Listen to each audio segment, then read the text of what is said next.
Lonely rancher saved an Apache woman under the Wild West heat. "I want to stay," she said. The heat was so fierce that the horizon itself seemed to tremble, and Luke Merritt almost dismissed the dark shape near the fence line as another mirage born of a cruel July sun. But then it moved, just barely, a flutter of black hair lifting in the scorching wind, and something in his chest tightened. A woman lay face down in the dust, skin burned raw, breath shallow. The kind of sight a man encountered only when the desert had already claimed its due. For a heartbeat, he stood still, torn between instinct and the memories he had spent years trying to bury. But when her fingers twitched weakly against the baked earth, he crossed the distance, lifted her weightless body into his arms, and turned toward the cabin. The moment he stepped across the threshold, the quiet life he had built in Salt Draw Basin began to shift, as if the land itself knew he had invited change inside. Salt Draw Basin lay beneath a sky bleached white by the summer sun, an open stretch of cracked earth where wind carried dust in long, stinging ribbons across the land. The creek behind Luke Merritt's cabin had thinned to a narrow thread glinting between stones, its quiet trickle the only sound breaking the afternoon stillness. Heat clung to every surface, pressing against the rough-hewn walls, slipping through warped window frames, settling into his lungs like a weight. Out here, 20 miles from the trading post, and farther still from anything that resembled a town, solitude was not a condition, but the law of the land. Inside the dim interior of the cabin, Aponi lay motionless on Luke's bed, her breathing uneven from heat and exhaustion. The faint scent of smoke and dust clung to her hair, a reminder of the chaos she had outrun. Even in weakness, she carried a quiet dignity, high cheekbones, a once proud posture now curled inward from days of thirst, a braid unraveled by wind and fear. Her eyes had not opened since Luke carried her in, yet the tension in her jaw suggested a woman accustomed to defending herself long before her body failed. The marks on her wrists told more than words, raw grooves from rope, edges bruised where panic and struggle must have met the unyielding hands of those who fled without looking back. She had been strong once, perhaps fearless, but now lay suspended between life and surrender. Luke moved through the cabin with a steadiness that seemed at odds with his size. Broad shoulders nearly brushed the doorway, forearms darkened by sun and work, fingers nicked from years of mending fences and breaking horses. A faint scar rode the length of his left arm, an old battlefield reminder he rarely spoke of. His boots rested under the table coated with dust from the basin's long trails. On a shelf above the hearth sat a small folded cloth, pale blue, almost out of place in a life built on grit. He kept it tucked away like a secret, a remnant of the past that still stung when touched. Since losing his wife and child to illness, Luke had lived inside silence, letting the routine of ranch work dull memories that refused to fade. He had taught himself to want nothing and need no one. The land required labor but demanded no explanations, and that had been enough until he found the woman crumpled near the fence. He filled a cup at the basin, testing the temperature with the back of his hand before placing it beside her. Her skin radiated heat, the kind that signaled how close the desert had come to finishing its work. As he watched her chest rise in fragile increments, Luke felt a shift inside him, subtle but undeniable.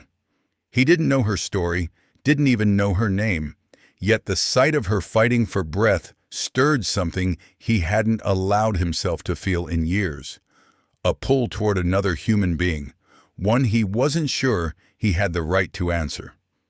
When Aponi finally stirred, the room seemed to hold its breath with her. Aponi woke as if pulled from the edge of a deep, burning dream. Her eyes opened to a ceiling made of rough cedar planks, the scent of smoke and sun-baked wood drifting through the room. For a moment she couldn't tell whether she was alive or merely caught in another vision of thirst. Then she felt the shift of air beside her, the presence of someone watching, and fear tightened inside her like a drawn cord. Luke Merritt sat in a chair pulled close to the bed, elbows resting on his knees, hands folded loosely. He didn't move when her gaze found him. He simply let her see him fully, as if any sudden gesture might drive her back into panic. Light from the single window cut across his features, revealing dust along his jaw, in the deep line of an old scar trailing beneath his shirt sleeve. His posture held no threat, but everything about him, his size, his stillness, the way he filled the small cabin, reminded her she was trapped in a stranger's world. She tried to push herself upright, but pain flared down her arms, and Luke raised one hand slightly, palm open. "You're safe," he said, quietly. The words were simple, spoken without urgency, yet they carried a weight that settled in the room. "You're in my cabin. No one else is here." Aponi didn't answer. Her throat burned and mistrust coiled within her. Safety was a fragile promise. Safety had broken the day she was left behind. Luke nodded once as if he understood the silence. He stood to fetch the cup he had set earlier, moving slowly with the kind of caution a man used when calming a skittish horse. He placed the cup on the table within her reach, then stepped back. The gesture was exact, deliberate. A man trying to give space when he knew space was all she had left. Her fingers trembled as she reached for the water. Luke didn't help her lift it, though she struggled. He only watched, ready without crowding her. When she drank, the relief that washed over her face struck him harder than he expected. She lowered the cup and studied him, eyes narrowed not in hostility, but confusion. "Why?" Her voice cracked, barely sound. Luke didn't look away. "Because you were dying out there," he replied. "No one should be left in the sun like that." The answer seemed too simple. In her world, nothing was ever given without a cost. Her gaze flicked inward, searching for the trap she expected to find. She had heard men speak gently before they tightened ropes. She had seen kindness used as bait. "Do you want something from me?" Her voice was faint but steady. Luke's jaw shifted, not in offense but in a pained sort of understanding. "No," he said. "Not a thing." A long silence followed. The wind scraped against the boards outside, carrying dust through the cracks. Aponi lowered her eyes to her hands, noticing the faint pattern of her tribe's beadwork still clinging to her torn dress. What remained of her old life felt too fragile to hold. "How long have I been here?" she whispered. "A few hours," Luke answered. "Heat like that can take a person quick." His voice carried quiet concern, but he didn't lean closer. He stayed where he was, large and grounded, as if anchoring the space without intruding. Aponi let her gaze return to him, studying the lines on his face, the weariness behind his eyes. She sensed he carried his own ghosts, though he spoke nothing of them. Their first meeting held no warmth, only an uncertain balance. Two wounded lives crossing paths in a cabin of dust and silence, each unsure whether the other was danger or deliverance. The days that followed unfolded slowly, as if the basin itself insisted that nothing meaningful could be rushed. Morning light crept into the cabin through the single east-facing window, warming the cedar walls and drawing Aponi out of restless sleep. Each dawn brought a little more strength to her limbs, though her spirit still moved cautiously, like a creature unsure whether the hand extended toward it meant comfort or capture. Luke kept his distance while staying close enough to steady her. It was a strange balance for a man his size, a man who could lift fence posts with one arm, yet somehow managed to move around her as though she were made of thin glass. When she first tried to sit on the edge of the bed, the floor wavered beneath her. Luke stepped forward on instinct, but he stopped short, forcing himself to let her find her balance without feeling crowded. She noticed that restraint. It unsettled her more than being touched might have. Heat pressed against the cabin each afternoon, urging them both outside. Luke led her to the creek, a narrow ribbon of water slipping over stones the color of tarnished silver. The sun baked the air until it shimmered, and insects hummed lazily along the banks. Aponi moved carefully, still wary of her weakened legs. She misjudged a step and slipped on a damp rock. Luke's hand shot out, fingers closing around her forearm with surprising gentleness for someone with such hard, calloused palms. He held her only long enough to steady her, then released her the moment her footing returned. "You can lean on the bigger stones," he said quietly. "They don't shift as much." His voice carried nothing but simple instruction, yet it settled inside her with unexpected warmth. She nodded, adjusting her steps. The creek wasn't deep, but it held enough coolness to soothe the heat that clung to her skin. Luke filled a dipper and handed it to her without brushing her fingers. She drank slowly, the cold water easing the tightness in her throat. She caught him watching her, but when she looked up, he glanced toward the horizon, pretending to study the distant ridge. Back at the cabin, she insisted on helping in small ways, sweeping dust from the floor, rinsing utensils in the creek, mending a frayed strap on his saddle with steady fingers. Each task reminded her of who she had been before fear hollowed her spirit. She worked silently, aware of Luke's movements around the room, the soft thud of his boots, the scrape of wood as he repaired a crate. He was large enough to seem out of place in the small cabin, yet he carried himself with a quietness that eased her nerves. One afternoon, while she patched a tear along the hem of her dress, Luke returned from the corral holding a small bundle of cloth. Its pale blue color struck her immediately, soft, worn, carefully folded. He placed it on the table in front of her, unsure whether to speak. She sensed hesitation, something tugging behind his eyes, and she waited. "It belonged to my son," he said at last, each word sounding as though it had been pulled from a deep place. He didn't get a chance to grow into it." Aponi's needle paused. She looked up, meeting his gaze. There was no dramatics in his voice, no plea for sympathy, just truth, raw and quiet. She touched the cloth with the back of her fingers, her movement slow. "You kept it safe," she said softly, not as a question but an acknowledgement. Luke nodded, unable to hold her gaze for more than a moment. "It's the only thing the fever didn't take." Silence drew around them, not uncomfortable this time, but heavy with shared understanding. She didn't ask about the child or the wife he had buried. She sensed he carried those memories with the same care he had shown when he carried her across the basin.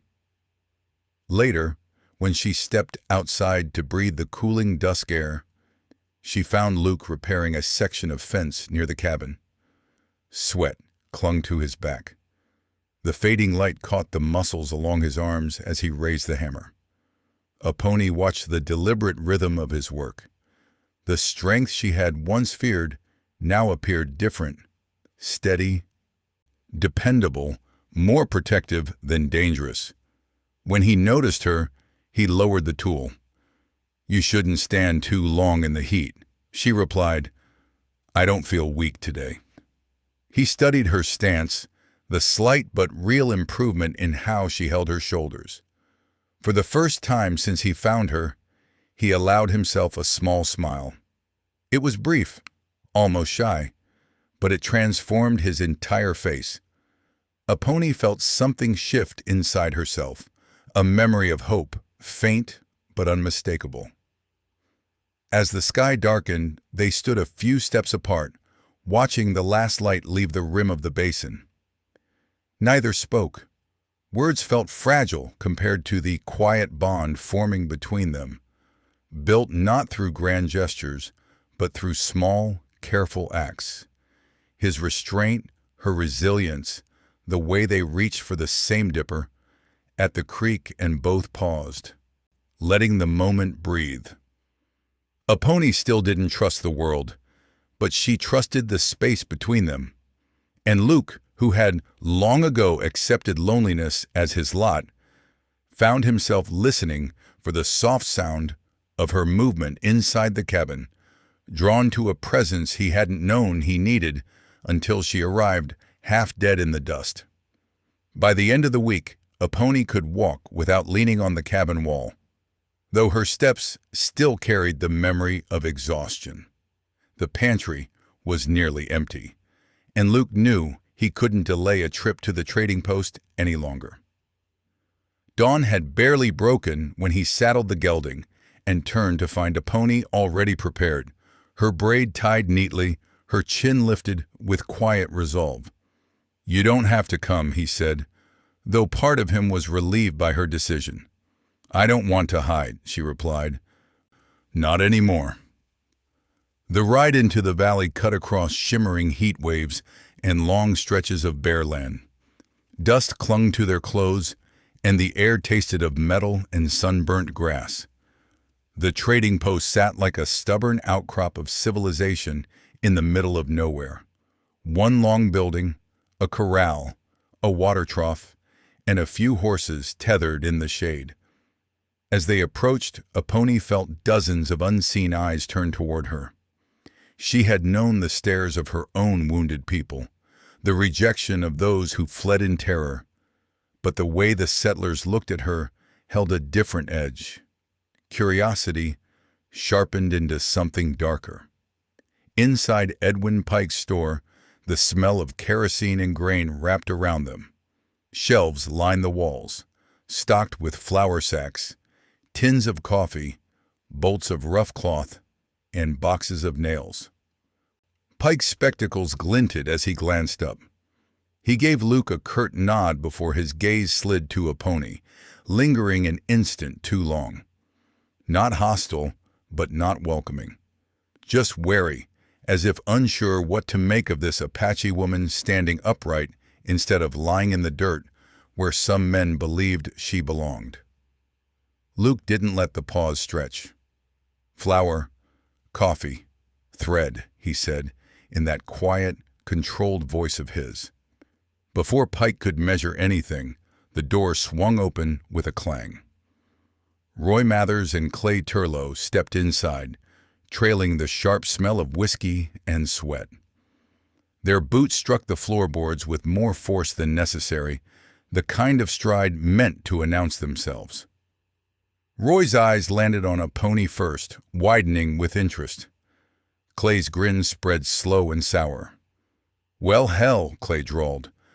"Never thought I'd see Merritt bring company. And look at that, she ain't even wearing shackles." Pike froze mid-scoop. Luke didn't move. Roy leaned on the counter, pretending to examine a tin of beans. "Where'd you pick her up, Luke? Basin's full of strays this time of year." Aponi stiffened, her fingers curling near her hip. The instinct to step back warred with the instinct to fight. Luke's voice cut through the room, low and steady. "We're just here to buy supplies." Clay stepped closer, circling as though she were an animal he meant to auction. "You sure she ain't trouble? Apache women?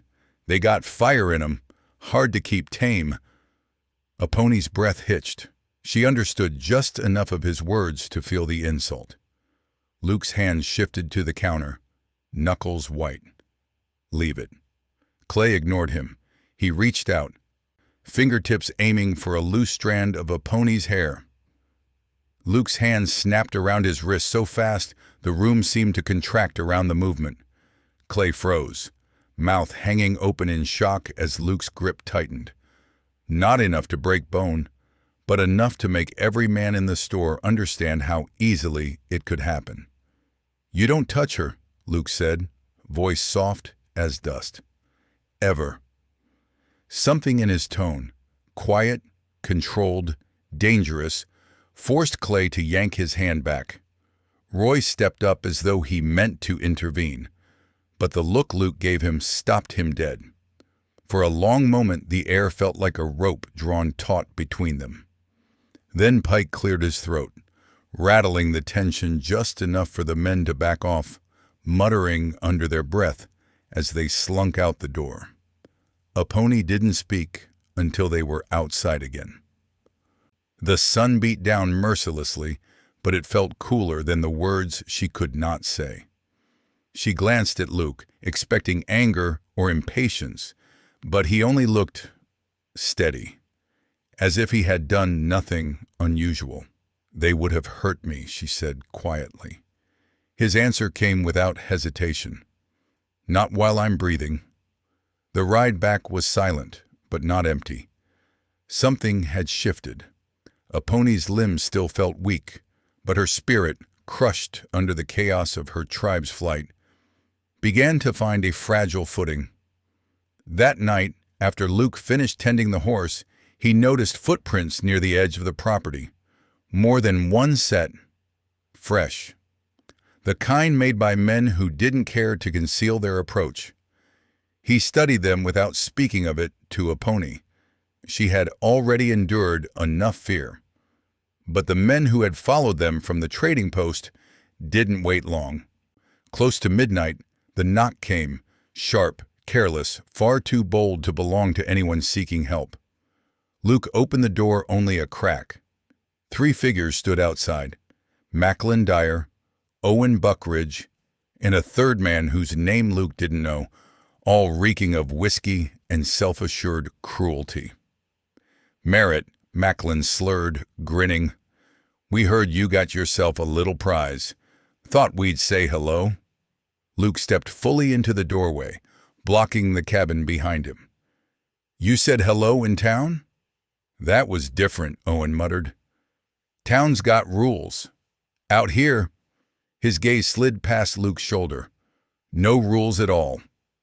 The third man peeled away from the group, drifting casually toward the side of the cabin as if taking a piss. But Luke shifted, and Macklin chuckled. "Easy, we just want to take a look at her."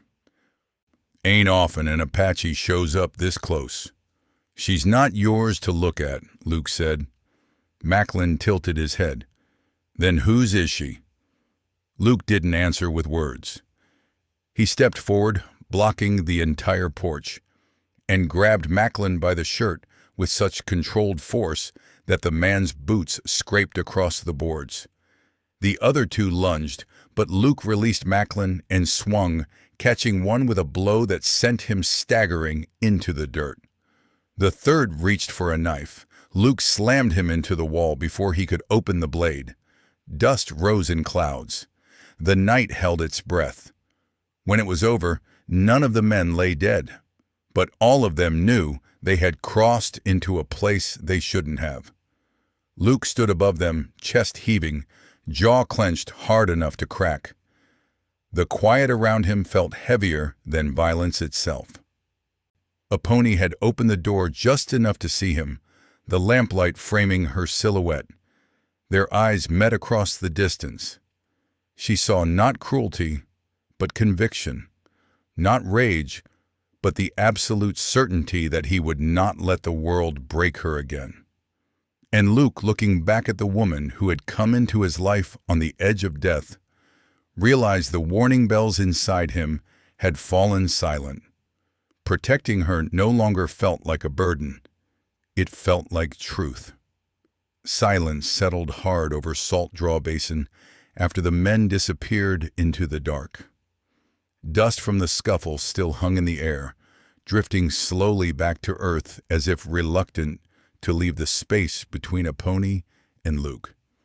He stood at the edge of the porch, shoulders rising and falling with the effort of keeping his breath steady. Sweat shone along his jaw, mixing with dirt where Macklin's fist had grazed him. It wasn't the worst blow he'd ever taken, not by far, but something in the quiet after felt heavier than bruises. Aponi stepped out only when she was certain the men were gone. She approached without sound, the way a doe moves through tall grass, soft, deliberate, unsure whether the world will strike again. She paused beside him, eyes tracing the dust on his knuckles, the way his hand still trembled faintly with the violence he had forced himself to control. "You didn't have to fight for me," she said. He let out a breath, slow and ragged. "They came here looking to harm you. I won't allow that." Aponi studied his profile, the strong lines of a man built by labor and loss. The moon lit the scar on his forearm, and she realized the mark was not just from battle. It was a reminder that someone once tried to take his life too. The thought softened something inside her. Something she hadn't known was still capable of moving. "You could have killed them," she whispered. Luke shook his head. "I'm done with killing, done with burying pieces of myself." He turned toward her, voice lower than she had ever heard it. "Protecting someone, that's different." Her breath caught. No man from her own people had ever spoken that way. Among her tribe, duty and possession often mingled, blurring into something that felt like control, not care. But Luke's words held no claim, only choice, only truth. Inside the cabin, she brought a basin and gently guided him to sit. He didn't speak as she cleaned the scrape along his cheek. He only watched her hands, small, steady, impossibly warm for someone who had nearly died under the sun days earlier. She worked with a focus that bordered on reverence, though her voice stayed low. "In my tribe," she murmured, rinsing the cloth, "a woman who has lost faith in men is said to have a shadow over her spirit." Luke's brows lifted slightly. "And you? Do you carry that shadow?" For a long time, her hands paused. "Maybe I still do." He let the words settle, not rushing to fill the space. Something in that stillness gave her room to continue. "When everyone ran that day, when I fell, when they tied me," her voice thinned, fragile as smoke, "I believed no one would ever look at me and see anything worth saving again." Luke inhaled sharply, but didn't interrupt. She finished wiping the dirt from his jaw and set the cloth aside, fingers lingering a moment before she withdrew. "You saw me," she said, "before you knew anything, before I opened my eyes." "You were suffering," he replied. "Anyone would have helped." She almost smiled, a small broken curve. "Not in this land, not in these times." He didn't argue because he couldn't. He had lived long enough among men who walked the line between civility and cruelty with reckless ease. Roy and Clay weren't unique. Macklin's kind roamed every stretch of frontier, and he feared, somewhere deep down, that without discipline and intention, he might not be so different. Aponi seemed to sense the thought crossing his mind. She touched the back of his hand, tentative at first, then firmer when he didn't pull away. "You are not like them," she said.